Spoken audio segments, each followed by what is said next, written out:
Welcome to True Crime Confidential. Smash, like, and subscribe. Case 1. She crawled out of the river. The woman with no memory, a viral encounter turned real-life mystery. Have you ever stumbled across something so disturbing, so surreal, that your brain couldn't decide whether it was real or a scene from a horror movie? Well, that's exactly what happened to 3 women driving home in Michigan one late night. They thought they were just taking the scenic route until they saw her. A woman, soaked from head to toe, crawling out of a river, crying, banging her head on the pavement, and completely unaware of where or even who she was. This encounter would go viral, but what no one expected is that it would uncover one of the strangest cases of real-life amnesia ever caught on camera. On May 8, 2021, around 2:30 a.m., Mal Perales and her 2 roommates were returning from a night out. The group was in high spirits, laughing and recapping the evening as they drove down Packer Drive northeast, alongside the Rogue River in Belmont, Michigan. The road was dark and empty, just trees, river, and quiet. But at exactly 2:30 a.m., that peaceful night turned into a nightmare. One of Mal's friends let out a gasp. Did you see that? Standing by the roadside, barefoot, dripping wet, and visibly distressed, was a young woman. Her soaked clothes clung to her like she'd been underwater. Her hair was plastered to her face. Her movements were erratic. She was slamming her head onto the pavement, waving frantically for help, her mouth open in a silent scream. For a moment, the women froze. Was this real? A trap? A ghost? Their instincts clashed with curiosity. Eventually, they turned around and drove back to where the figure had been. And there she was, still drenched, still crying, still pounding her head on the asphalt. Mal pulled out her phone and began recording, a TikTok video that would go viral within hours. The internet predictably exploded. Within hours, the video racked up hundreds of thousands of views. Comments flooded in with all kinds of speculation. She's a ghost from the Rogue River. This is fake. She's acting. It's a demon. Look at how she moves. But Mal quickly shut down the supernatural theories. In follow-up videos, she explained exactly what happened after they spotted the woman. Despite their fear, they circled the area several times, making sure she was still alive. None of them felt safe enough to approach her directly. She was in a severely disturbed state. But they did the right thing. They called the police and waited at a distance. Emergency services arrived and took the woman to the nearest hospital. She was suffering from extreme cold exposure, but otherwise alive. That's when things got even stranger. As she regained consciousness, the woman began to reveal fragments of her story, if it could even be called that. She was from Kalamazoo, over 60 miles away from where she'd been found. She had no idea how she got to Belmont. She had no memory of falling into the Rogue River, or even driving that far from home. Even more bizarre, her car was later found abandoned in a random neighborhood, just east of the river. No signs of foul play, no note, nothing. Police believed she had somehow driven herself there, but couldn't remember doing it. So what could possibly explain this? Doctors and mental health professionals offered one chilling possibility. She had suffered a dissociative fugue, a rare psychological condition where a person loses their identity, wanders far from home, and acts in ways completely out of character, all without realizing anything is wrong. It's usually triggered by extreme emotional trauma or stress. Victims often wake up days, or even weeks, later in an unfamiliar place, surrounded by strangers, with no idea how they got there. Everything about this woman's behavior matched. And then, the final clue surfaced. Internet detectives quickly dug into missing persons reports from around Kalamazoo. One name kept coming up, May Jo, a 28-year-old woman who had vanished just 2 days earlier. According to friends, she had been increasingly paranoid, convinced that she was being followed by a man she'd met online. She reportedly told a coworker, "If something happens to me, it was him." But no one took her seriously. Now, with her mysterious reappearance by the river, people began to wonder, was she running from someone or from herself? Police never confirmed the woman's identity publicly, but all signs point to May Joe. Sadly, May's case isn't as rare as... In June 2024, a similar story unraveled, this time in broad daylight on a live stream. Popular streamers Lacey and Clicks were filming in Miami when a confused teen in green shorts walked up to them and began speaking incoherently. At first, they mocked him, but what they didn't know was that the boy had been missing for 3 months. He was 17, diagnosed with schizophrenia, and had vanished from his Michigan home. His name? Troy Coleman. His brother happened to be watching the live stream and recognized him. That one random encounter helped authorities track Troy down and reunite him with his family. And then there are stories where the mystery is more sinister. In 2013, 16-year-old Hannah Anderson was kidnapped by a trusted family friend, James DiMaggio, after he murdered her mother and brother in cold blood. He took her into the Idaho wilderness and tried to disappear completely. But a nationwide manhunt, along with sightings from horseback riders and aerial FBI surveillance, helped authorities locate them. In a dramatic rescue, Hannah waved down a rescue helicopter. The FBI moved in. DiMaggio was shot 6 times and killed. Hannah survived.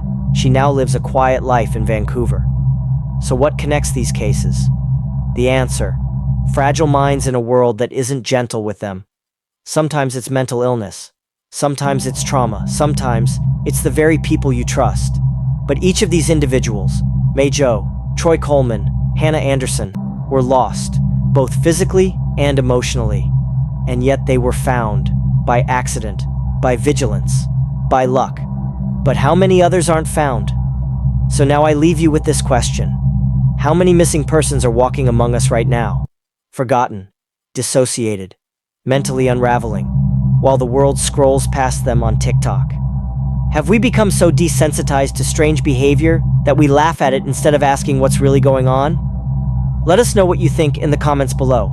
And if you found this story gripping, unsettling, or thought-provoking, subscribe to Crime Lab Confidential, where every week we dive into the most baffling cases the world still hasn't fully explained. Case 2. The Man with No Name. The Benjaman Kyle Mystery. Imagine waking up on a beach. No clothes, no ID, no memories. Now imagine, you aren't just missing from your life, you have no idea who you even are. That's exactly what happened in 2004 to a man who would become known to the world as Benjaman Kyle. His story captivated the nation, leading to a decade-long quest to uncover his true identity. On August 31st, 2004, at approximately 5 a.m., employees at a Burger King in Richmond Hill, Georgia, discovered an unconscious, naked man behind the establishment. He was sunburned, covered in fire ant bites, and bore signs of blunt force trauma to the head. Emergency services transported him to St. Joseph's Candler Hospital in Savannah, where he regained consciousness but had no memory of his identity or past. Authorities launched an investigation. They ran his fingerprints, checked missing person databases. Nothing. No matches. No family came forward. He didn't exist on paper. Doctors believed he was suffering from retrograde amnesia, possibly triggered by severe trauma or head injury.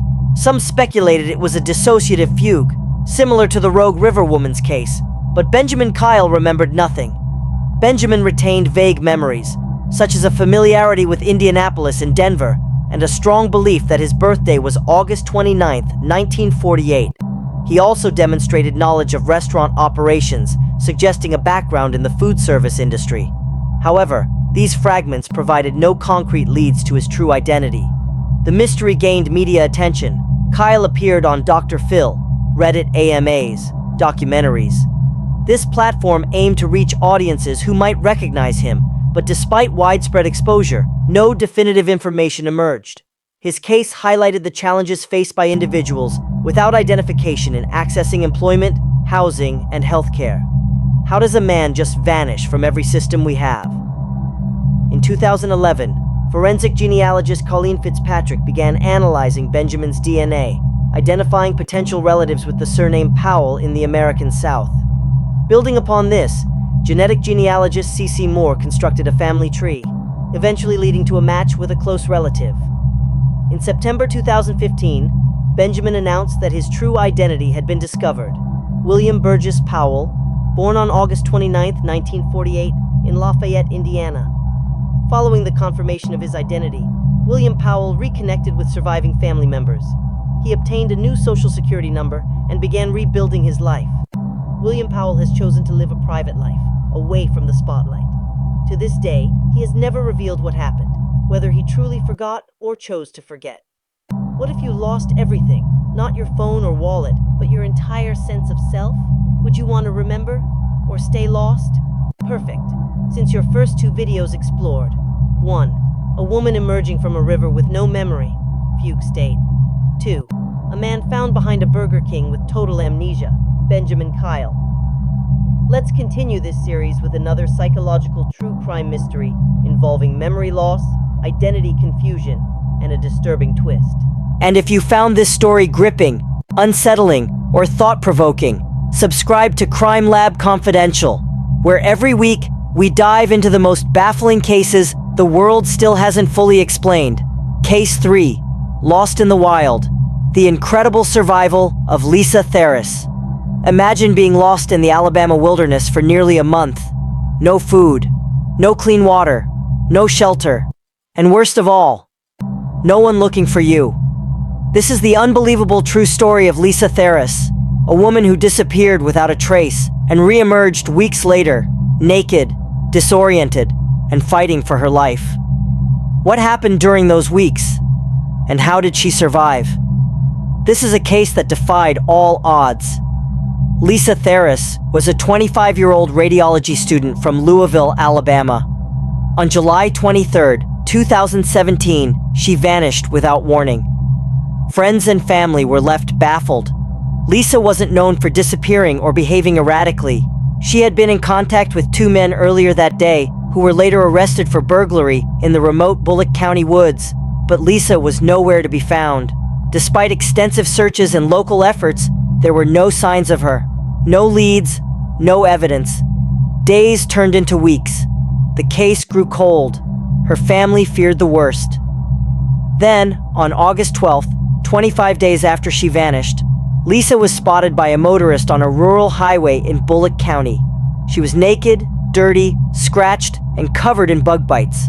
Her hair was matted. She was severely dehydrated and malnourished.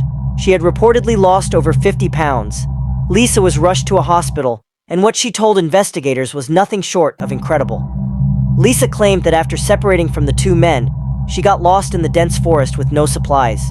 She had no phone, no shoes, and no way to call for help. For nearly a month, she survived by drinking from streams, eating wild berries and mushrooms, and sleeping under fallen trees. She said she walked for days on end, disoriented and terrified, avoiding snakes and wild animals. At one point, she began hallucinating. Her injuries were consistent with prolonged exposure to the elements, and medical professionals confirmed that she had endured extreme conditions. As Lisa recovered, many began to question her story. Could someone really survive that long in the wild with no training? Was she really alone? And what exactly happened with the two men she was last seen with? Law enforcement remained skeptical, especially since the timeline coincided with a burglary investigation. The two men were caught after breaking into a hunting cabin and stealing valuable items. Lisa was allegedly with them beforehand, but claimed to have no part in the crime. Her family defended her, and no charges were filed against her. Lisa's story became a media sensation. Dubbed the backwoods survivor, she made headlines nationwide. Interview requests poured in, social media buzzed with theories, some praising her resilience, others accusing her of faking it all. Despite the speculation, doctors and survival experts weighed in. Some noted that while rare, people have survived similar ordeals. Lisa's body showed genuine signs of prolonged starvation and dehydration. There were no indications of drug use or other mental conditions that might have explained hallucinations or irrational behavior. After weeks of recovery, Lisa returned to her family, determined to live a more private life. She declined most interviews, choosing instead to heal emotionally and physically. Her ordeal remains one of the most baffling and inspiring survival stories in recent memory. She eventually spoke to a few local outlets, urging people not to take life for granted and thanking everyone who believed her story when it was easier to doubt. She never returned to the forest, Lisa Theris's story is a testament to the resilience of the human spirit. Whether every detail was exactly as she remembered or not, one thing is certain. She endured something most of us couldn't imagine. What do you think happened out there? Do you believe her story? Let us know in the comments. If this story gripped you, don't forget to like, subscribe, and hit the bell for more real-life mysteries. Case 4. The Man Who Remembered Murder. The haunting case of William McDonald. What if you remembered committing a murder, but no one believed you? What if your confessions were dismissed as delusions, until it was too late?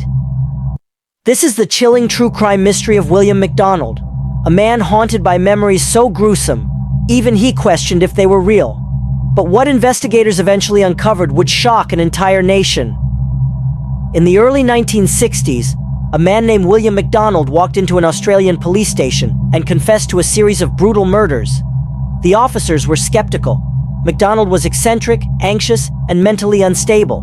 He had a history of psychological issues and had even been institutionalized. But the details he provided, vivid, specific, and gory, were impossible to ignore. McDonald described multiple murders of homeless men across Sydney, each mutilated in eerily similar ways. Yet, there were no official reports matching the descriptions he gave. Was this man a delusional schizophrenic, or a serial killer lost in his own forgotten memories? For months, McDonald's claims were dismissed. He was shuffled from facility to facility, his words labeled the rantings of a disturbed man. But in 1963, the truth began to unravel. Investigators discovered a series of unsolved murders, all matching the pattern McDonald had described in chilling detail. The victims were transient men, brutally mutilated post-mortem, and their murders had gone largely unnoticed by the public. Suddenly, McDonald's confessions didn't sound so fictional. What made the case even stranger was McDonald's partial amnesia. He remembered some killings in vivid clarity, the smell of blood, the sounds, the aftermath. But other moments were clouded in fog. He couldn't remember how he selected his victims, how he moved between cities, or how he cleaned up after the crimes. Experts later described his state as fragmented psychosis intertwined with dissociative memory loss. His brain had buried the horror, shielding itself from trauma. McDonald wasn't just hiding from the police, he was hiding from himself. During his trial, psychologists argued over whether McDonald truly understood his crimes. Was he faking memory loss to avoid prison? Or was he so disturbed that reality had splintered? A court eventually deemed him criminally insane. He was institutionalized for decades, often recounting his memories with a strange detachment, as though the man who committed them was someone else. In a way, maybe he was. William McDonald would become known as one of Australia's earliest known serial killers. His case changed how courts and doctors viewed criminal confessions and memory. It also sparked new conversations about the intersection of trauma, mental illness, and criminal responsibility. McDonald died in 2015, still confined to a psychiatric institution. He was 90 years old. So what do you think? Can someone be responsible for horrific acts and not remember them? Is memory loss a shield, a symptom, or an excuse? Leave your thoughts in the comments. Don't forget to like, subscribe, and hit the bell to stay updated on our weekly psychological crime series.